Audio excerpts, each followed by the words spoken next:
नमस्कार, आप देख रहे हैं देशवा न्यूज। बिहार के रोहतास में अवैध बालू का खेल जो है वो थमने का नाम नहीं ले रहा है। आपको ताज़ा मामला आपको बता रहे हैं कि रोहतास जिले के चकन्हा और शंकरपुर बालू घाट का जो रास्ता है, उस रास्ते में जो है कई हज़ारों की संख्या में जो है वो ट्रक दौड़ती है। और आपको हम बता रहे हैं कि इसके पूर्व में भी हम आपको उस तस्वीर को भी दिखाए थे और एसडीएम सूर्य प्रताप सिंह का बयान भी आपको हम सुनाए थे।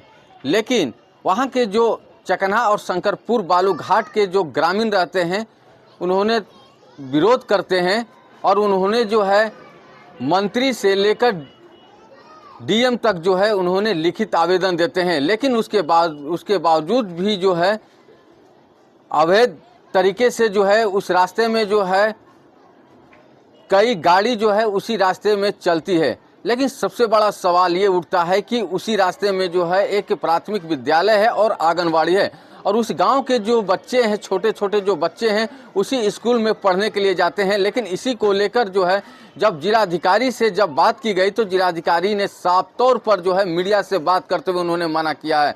और आपको हम बता रहे हैं कि दूसरा मामला जो है रोहतास जिले के डालमिया नगर इलाके का है, जहां डालमिया नगर इलाके में भी जो है वो अवैध तरीके से जो है रात में और दिन में जो है वो खनन किया जाता है। इसी को लेकर जो है ओबरा के जो पूर्व विधायक जो हैं उन्होंने जो है आज रोहतास के एसपी रोशन कुमार से जो है मिलकर उन्होंने अपनी बात को रखी और उन्होंने ये साफ तौर पर कहा है कि अवैध तरीके से जो है डालमिया नगर इलाके में जो है वो खनन किया जाता है। तो हम आपको उस तस्वीर दिखाएंगे। तस्वीर के माध्यम से आप देख सकते हैं कि देखिए किस तरह से जो है आधी रात में जो है अवैध तरीके से खनन किया जा रहा है और अवैध तरीके से जो है कई हजारों की संख्या में जो है वो गाड़ी भी निकल रही है। बात करें चकन्हा और शंकरपुर बालू घाट का, तो चकन्हा और शंकरपुर बालू घाट में जो है वो कच्ची रास्ता में जो है अवैध तरीके से जो है कई गाड़ी जो है उसी रास्ते से जाती है। लेकिन वही ग्रामीण द्वारा जो है वो मोर्चा खोला गया था, लेकिन उसके बावजूद भी जो है वो अवैध तरीके से जो रास्ता है उस पर जो है प्रतिबंध नहीं लगाया गया।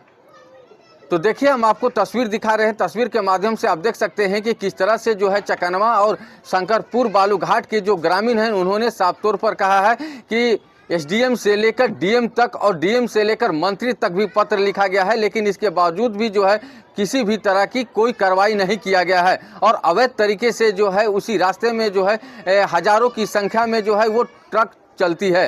आप लोग चकन्हा बालू घाट पर हैं, क्या मांग है आप लोग को? जिस तरह से जो है कच्ची रास्ता में जो है तरीके से जो है गाड़ी चलती है। तो मांग है, लेटर हम लोग डीएम साहब के पास पहले दिए थे, मंत्री जी के पास आया था, ग्रामीण विकास मंत्री जो रोड के थे, और स्कूल और आंगनबाड़ी केंद्र था चलता है और बच्चों के आने जाने में दिक्कत है, इसलिए हम लोग उस समय मांग किए थे। एसडीएम साहब भी मीटिंग भी हुई थी बालूघाट संवेदक और संचालक के साथ और हम लोग के भी ग्रामीणों की। 27/10 को हम लोग दिए, लेटर निकल गया था, अनुमंडला पदाधिकारी निकाल दिए थे, बंद करने के आदेश दे दिए थे 27/11 नवंबर में। फिर उसी के बाद तुरंत लेटर डीएम के पास वो लोग निकाल के लेटर दिया और डीएम साहब ने आदेश पुनः जांच करने के लिए दिया।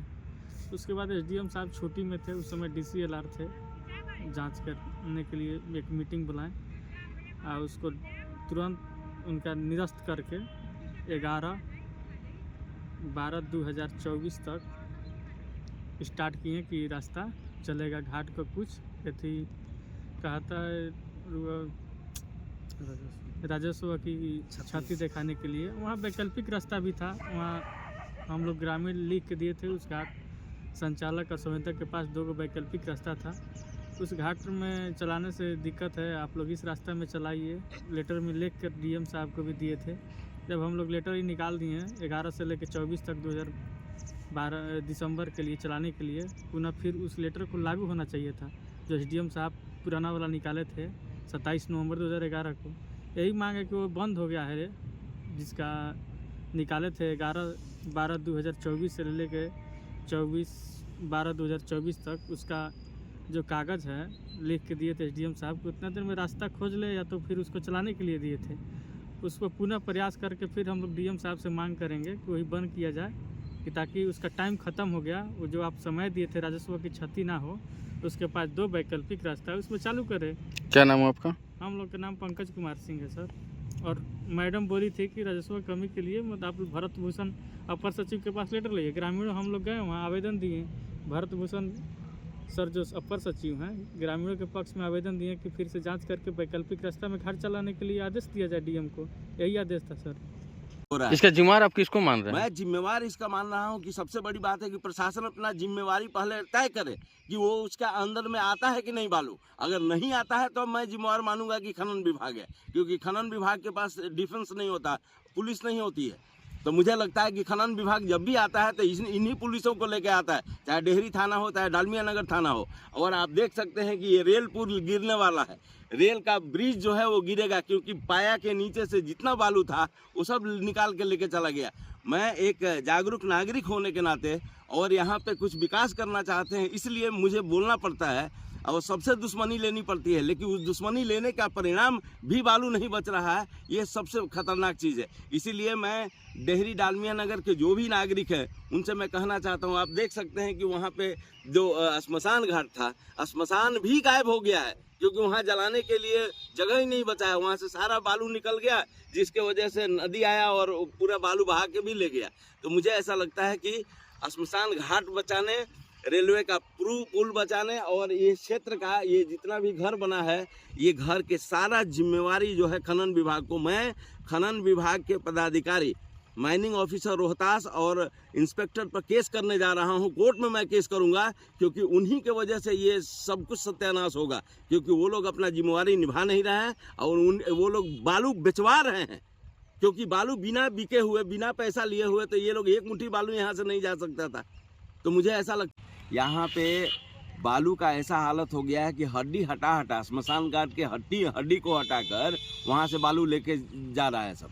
और सबसे बड़ी बात है, ये 3 एरिया पड़ता है। एक होता है डेहरी थाना के अंतर्गत पड़ता है, पुल के उस पार, रेल पुल के उस पार, रेल पुल के इस पार पड़ता है ये डालमिया नगर थाना, और बीच में रेलवे पड़ता है। और ये क्या बोलते हैं कि ये लोग निकालते हैं बालू डालमिया नगर क्षेत्र से या लेके चले जाते हैं डेहरी क्षेत्र में। तो डेहरी थाना कहता है कि भाई हमारे तरफ से निकल नहीं रहा है। तो मेरे कहने का मतलब ये है कि ये तीनों लोग जिम्मेवार हैं। यहाँ से जो भी बालू जा रहा है ये तीनों लोग जिम्मेवार हैं। सबसे ज़्यादा जिम्मेवार खनन विभाग है। आप देख सकते हैं नहीं हो रहा है आप लोग को, जिस तरह से जो गांव के आप लोग हैं, क्या दिक्कत हो रहा है उसमें? गांव की यही तकलीफ़ है कि हमारे जो रास्ता में घाट चल रही है, उस रास्ते में आंगनबाड़ी, प्राथमिक स्कूल है और नन्हा बच्चा जाता है स्कूल में।